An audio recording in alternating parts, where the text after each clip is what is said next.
sure most of us can say that team objective play needs some desperate attention to enhance its mechanics, so it caters more towards people who actually want to put in that extra effort into objective play.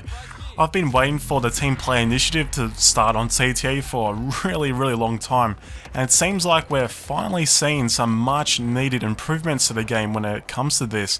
I can talk about changes that I think the game needs for well over an hour, but like I said, there has been a good start in the recent patches. We've seen 4 new improvements to the game that I'm sure most of you are going to really like. One issue I've had with the squad system since release of the game is those damn lazy squad leaders that either don't want to put in the extra effort to give out orders, or they simply don't even know that they're a squad leader. This can lead to some frustrating gameplay experiences. Maybe 3 or so players in your squad actually want to play objectively, and unfortunately you're stuck with a lazy squad leader. You either need to all leave and create another squad, or just simply put up with it. In a game that kind of promotes team play, you shouldn't need to do this, and I feel like the game mechanics are really letting us down when it comes to team play. Luckily, to combat this issue with the lazy squad leaders at least, the squad leader promote/demote system from Hardline has been ported over. If you don't know what this system is, basically how it works: if you're the squad leader and you don't give out an order within 30 seconds, you will be demoted, or in other words, replaced. The 30-second timeout only activates for the leader if a member of the squad requests an order, and like I said, if it's not met within 30 seconds, you will be replaced. This system works extremely well in Hardline, and obviously it fixes the issue of lazy squad leaders, but it also solves a problem of the game assigning the leader position to people who really don't even want it in the first place. This system isn't finalized yet, and I believe Dxtory are going to look into adding some kind of announcement telling the leader that a request will potentially replace him if the order is not met. Which I agree with 100%. I think that would make the system perfect. There's already a message that tells you when you have become squad leader, so it can work really nicely within that. I know some of you probably don't even care about the squad leader position, but for me, I'll happily take it because most of the time, well, at least in the games I play, there's always at least 2 or 3 people in the squad that want the leader to give out orders. And remember guys, completing squad-based tasks and objectives earns you squad upgrades, and this is the next area where I'd like to see enhanced to give people more of an incentive to stick together in your squad and complete orders.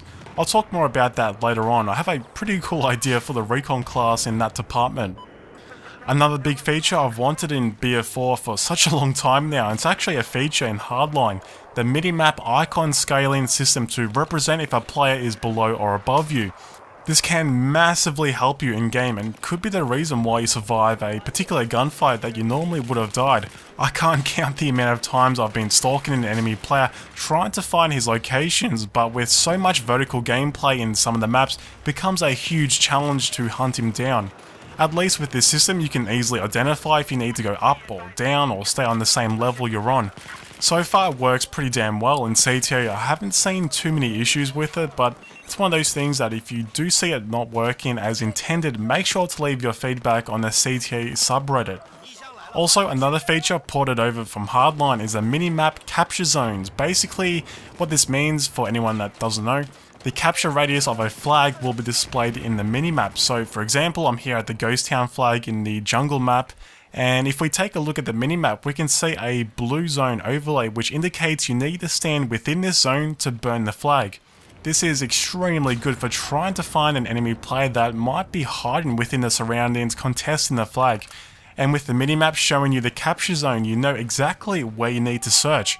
However, from what I've read, not everyone likes this feature. Some people have said it's too intrusive, and others have said it takes away a little bit of the skill factor in trying to figure out the zones for yourself.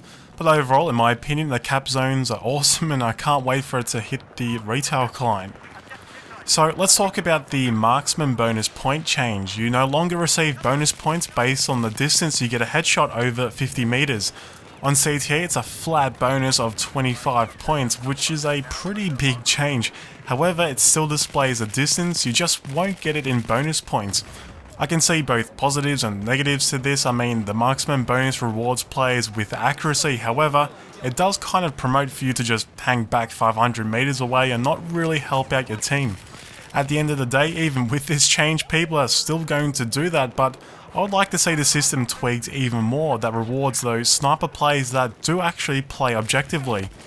Instead of making the Marksman bonus a flat 25 points, I would like to see this reward come back if you're within, let's say, 200 meters from an objective.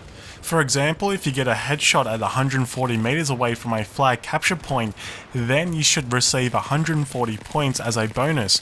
Once you're outside of 200 meters, your Marksman bonus goes back to that flat 25 points. Also, on top of this, to hugely incentivize objective team play for snipers, I would like to see maybe in the sniper field upgrade kit at rank 4, Dxtory could change or add in a reward that removes the scope glint or heavily reduces it. I'm sure most sniper players out there would absolutely love a reward that can lower this effect, as it pretty much acts like a beacon and gives away your position very easily, especially on the night maps like I'm sure you've experienced in Zavod Graveyard Shift. But don't get me wrong, I know the scope glint is important for balancing reasons. That's why I suggested for such a powerful reward, you should only receive it at rank 4, which will take a bit of time to get. And in order to even rank up that high, the sniper player needs to play objectively. But basically, with the team play initiative that's starting up, I think one area they should really concentrate on is improving rewards for players who want to put in that extra effort. These ideas for the recon class are just an idea to achieve this, but who knows what Dxtory have planned for us. Anyway guys, that's it for today's video. Let me know down below if you like the idea of the Marksman bonus being a reward for playing objectively, and if you like the idea of the scope glint removal or reduction being a reward tied into the field upgrade system. Do you think it's a good incentive for snipers playing the objective, or could it break balance? Leave your thoughts down below. Thanks for watching, and I'll see you in the next video.